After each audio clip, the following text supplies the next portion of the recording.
Est-ce qu'il va y avoir un crash sur le Bitcoin? Est-ce que c'est la bulle qui est en train d'éclater en ce moment? Vous avez été nombreux à me demander par message justement mon avis sur ce qui se passe actuellement sur le Bitcoin et qui parallèlement se passe aussi sur d'autres crypto-monnaies. Mais aujourd'hui, je vais répondre à cette question sur le Bitcoin. C'est parti!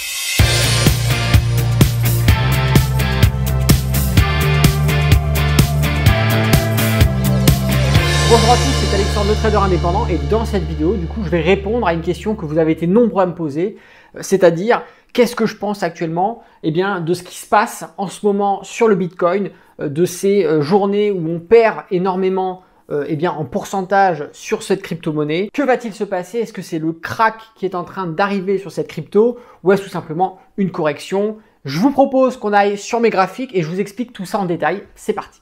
Bien, alors nous sommes sur le graphique du Bitcoin, ici le Bitcoin dollar plus exactement, et voilà, en cette journée du 23 avril 2021, le Bitcoin cote à 49 800 $ à peu près, et vous voyez qu'on a une succession ici de mouvements baissiers depuis exactement le 16 avril.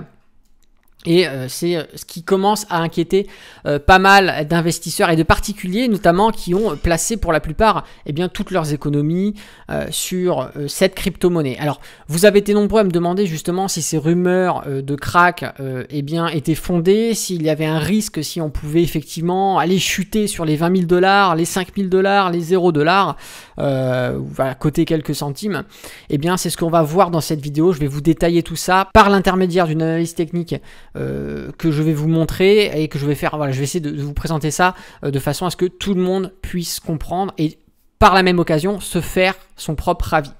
Alors déjà, un élément ici qui a souligné sur le graphique journalier, c'est qu'on a un affaissement du RSI. On a une perte de puissance sur les marchés qui est assez impressionnant.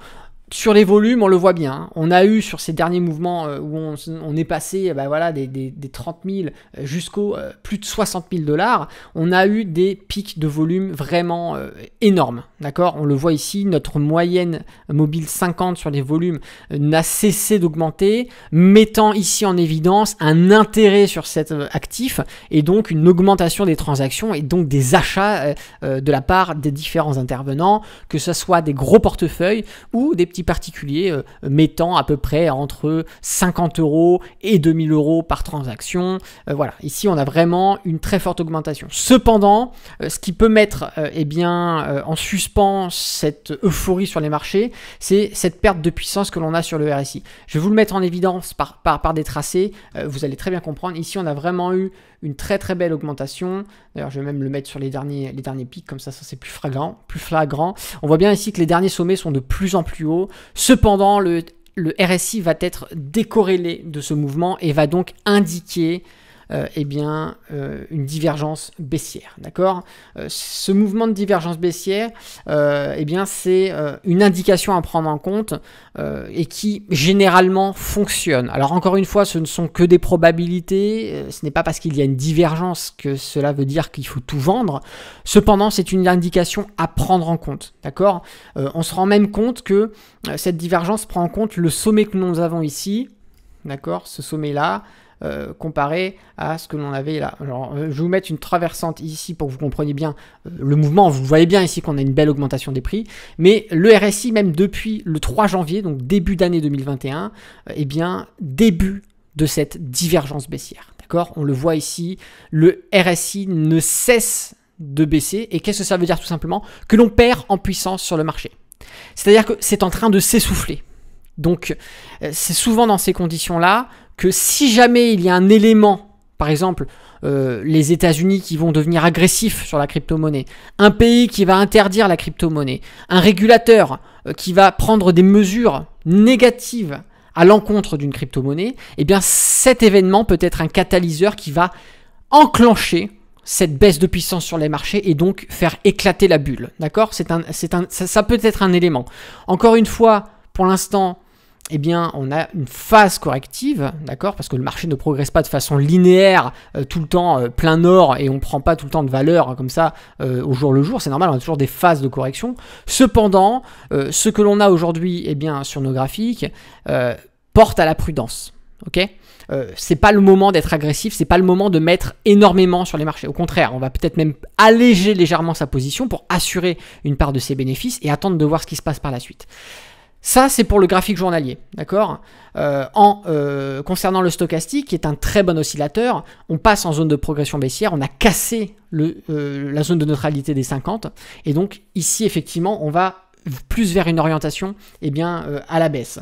C'est une indication supplémentaire qui joue en la défaveur des acheteurs, puisqu'ici, on va plutôt avoir une consolidation des mouvements baissiers pour le moment, avec un affaissement de notre moyenne mobile sur les volumes qui vient ici nous faire comprendre que de moins en moins de gens sont intéressés ici au niveau de cet actif, et donc on peut s'attendre au bout d'un moment à une clôture de position de la part de pas mal d'intervenants, et donc d'une continuité baissière. Donc ça, c'est pour ce qu'il en est sur le graphique journalier. On va augmenter de temporalité, on va passer en hebdomadaire. Donc il faut savoir que sur la lecture de graphique, pour ceux qui ne connaissent pas l'analyse technique, plus on va monter en temporalité, plus les indications que l'on va avoir vont devenir importantes, et vraiment il va falloir les prendre en compte, parce que une indication sur un graphique 5 minutes ne va pas avoir la même légitimité qu'une indication sur un graphique en journalier, ou un graphique en hebdomadaire, ou encore plus haut, un graphique mensuel. Donc sur un graphique hebdomadaire, on va avoir aussi cette divergence qui va être très bien dessinée, d'accord. Vraiment, ici, je vais vous prendre pareil sur le dernier point, effectivement, ici on prend de la hausse, on le voit bien par cette droite de tendance, mais sur notre RSI, nous avons une divergence qui apparaît là encore en graphique hebdomadaire. Donc là, c'est des signaux, c'est un signal notamment très important qu'il faut prendre en compte. Encore une fois, ce ne sont que des probabilités, ce ne sont que des indications, c'est pour ça qu'on appelle ça des indicateurs techniques, ça donne des indications.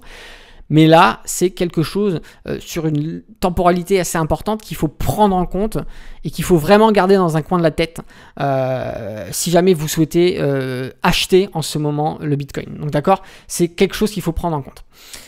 Effectivement, on peut très bien avoir une correction, aller chercher nos moyennes mobiles 20, notre moyenne mobile 50 et rebondir dessus. Le problème, c'est qu'on ne peut pas le savoir tant que ça ne se passe pas. Donc là, en termes de probabilité, on va attendre d'arriver sur des niveaux intéressants pour pouvoir commencer à acheter. Par exemple, notre moyenne mobile 20 ou notre moyenne mobile 50 dans le plus mauvais des scénarios.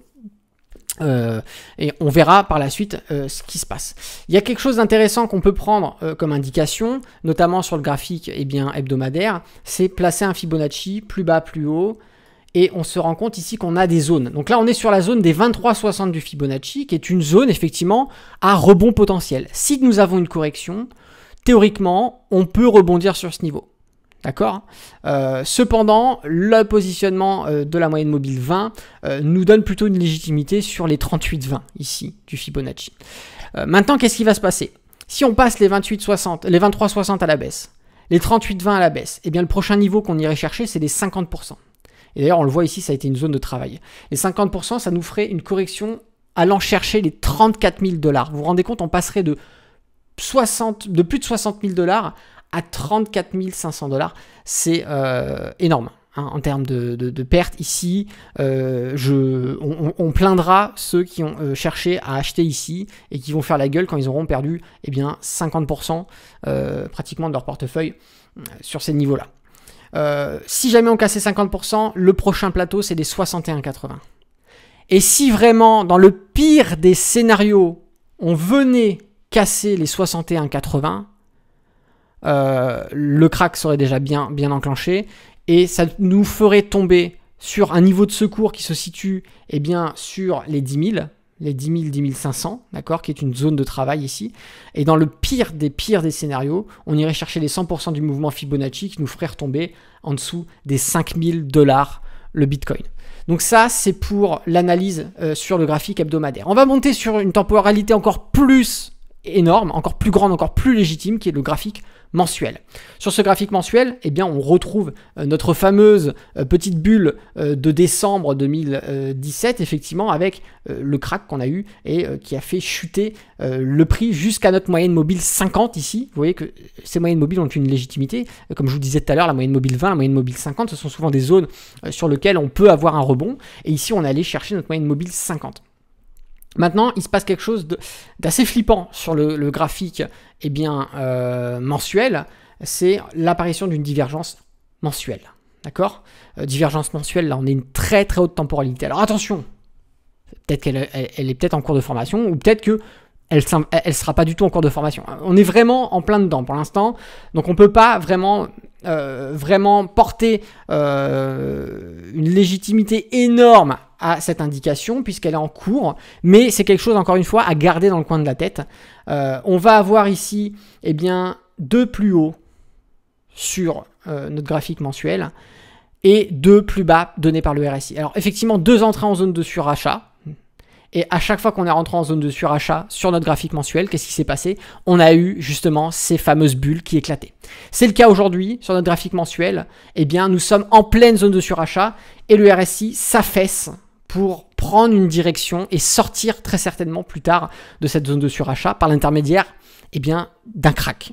Alors, encore une fois, ce ne sont que des probabilités. Néanmoins, la divergence est bien présente puisque le dernier plus haut du RSI est plus haut que l'avant-dernier plus haut du RSI est plus haut que le dernier. Donc on a un affaissement, on a une baisse de puissance en mensualité ici sur notre graphique mensuel sur le RSI, alors que nous avons effectivement ici une euphorie haussière sur nos chandeliers. Quelque chose qui peut, donner un avertissement, c'est l'anormalité des volumes. On le voit sur la dernière phase haussière euphorique qu'on avait eue en décembre 2017. On avait des volumes qui étaient quand même plus élevés que la moyenne. On le voit dans une mobile ici. On est bien au-dessus. Mais néanmoins, on a quand même un équilibre sur les volumes. D'accord ? C'est pas violent. Ce qui se passe à la suite d'ici, c'est que regardez, les derniers volumes ici, on casse tous les niveaux. On casse tous les niveaux. C'est énorme. D'accord ? Et plus nos bougies grandissent, plus on a un affaissement aussi de nos moyennes, de nos barres de volume, d'accord? On le voit ici. Et là, terrible, ok? Donc, ces indications-là, effectivement, sont des indications qui vont jouer en la défaveur des acheteurs. Probablement que nous sommes en train de construire un crack sur le Bitcoin. Probablement qu'on peut aller chercher des plateaux qui peuvent être agressifs, qui peuvent vraiment dévaluer fortement. Je vais appliquer un Fibonacci tout simplement sur notre graphique mensuel et on va regarder un petit peu les différents niveaux. Pareil, nous entrons ici sur les 23,60. Tout comme l'hebdomadaire, nous sommes sur un palier où potentiellement, s'il doit y avoir un rebond, ça se fera sur ce niveau. Si on ne vient pas chercher les niveaux des 23,60, on ira chercher le 38,20 qui se trouve pareil sur les 40 000 $. Si on ne passe pas les 38,20 et qu'on passe aux 50%, déjà là je peux vous garantir que si on arrive aux 50%, c'est qu'il va falloir sérieusement se remettre en question sur ses positions. On arriverait sur les 32 000 $, d'accord? Passer les 50%, généralement, on parle effectivement d'un crack sur ces temporalités-là, excusez-moi. Généralement, on va commencer à parler, on peut même parler d'un crack un petit peu avant les 50.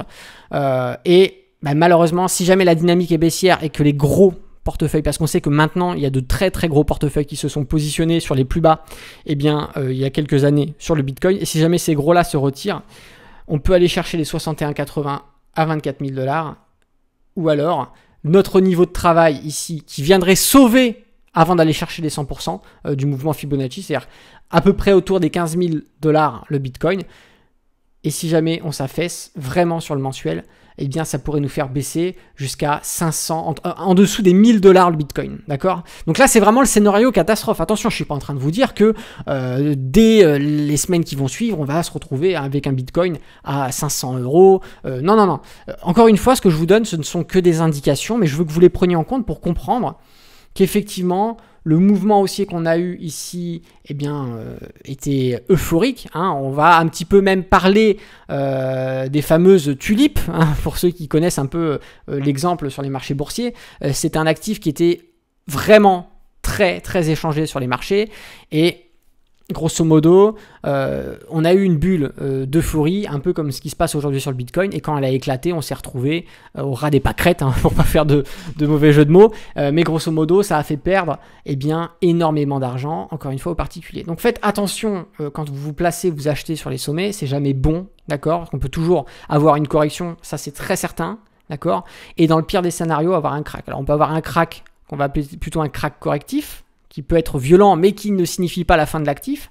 Et on peut avoir un dead crack, un crack terminus si vous préférez, qui signifie que l'actif va vraiment avoir un prix qui va voler au ras des pâquerettes. Donc ces indications que je vous ai données sont encore une fois des indications à prendre avec des pincettes. Parce que sur les marchés, il n'y a aucune certitude. Ça, il faut le comprendre. On ne peut pas vous dire, oui, c'est sûr, le Bitcoin fera 100 000 $. On ne peut pas vous dire, oui, c'est sûr, le Bitcoin, il vaudra que 10 centimes dans quelques années, ça ne vaudra plus rien.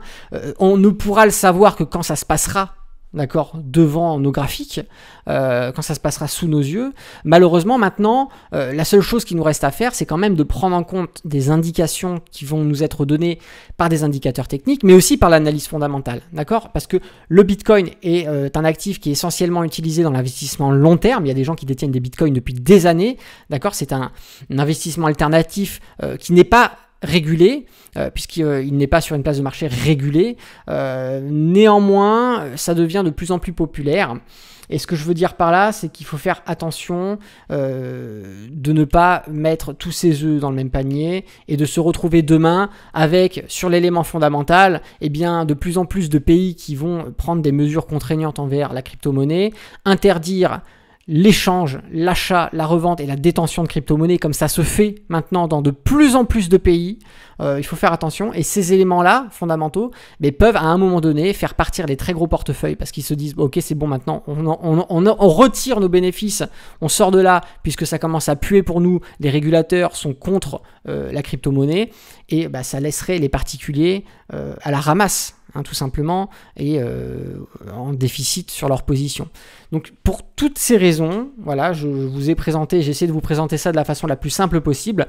J'espère que vous avez bien compris ce qui se passe actuellement. Alors maintenant, ceux qui vous disent que c'est sûr qu'il va y avoir un crack et ceux qui vous disent qu'il n'y aura jamais de crack, comme je le dis souvent dans mes vidéos et comme je l'ai dit dans ma dernière vidéo où je parle justement de ces rumeurs de crack sur les marchés boursiers de façon générale, on ne peut pas savoir. D'accord, c'est impossible, on n'est pas voyant, cependant il y a des indications à prendre en compte, et là sur le Bitcoin, on a effectivement quelques signaux qui sont pas forcément positifs, qui sont même plutôt négatifs, mais qui ne signifient pas forcément un crack. Cependant, attention, c'est à surveiller, il va falloir vraiment regarder vos graphiques au jour le jour.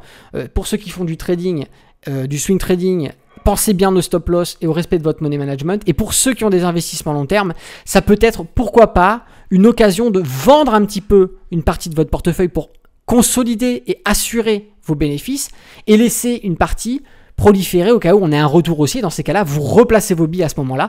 Mais il ne faut certainement pas acheter, par exemple, si vous avez 20 ou 30 000 euros de côté, il ne faut certainement pas acheter pour 20 ou 30 000 euros de Bitcoin maintenant et vous dire, oh bon, on va voir ce que ça donne, puisque pour l'instant, ça voudrait dire que vous êtes en train d'acheter sur des signaux négatifs. C'est pas forcément la meilleure des choses à faire. Donc pour résumer, je vous invite à la prudence, il faut faire attention. Encore une fois, tout ce que je vous ai présenté, tout à l'heure, ne sont que des indications, donc ce sont des probabilités.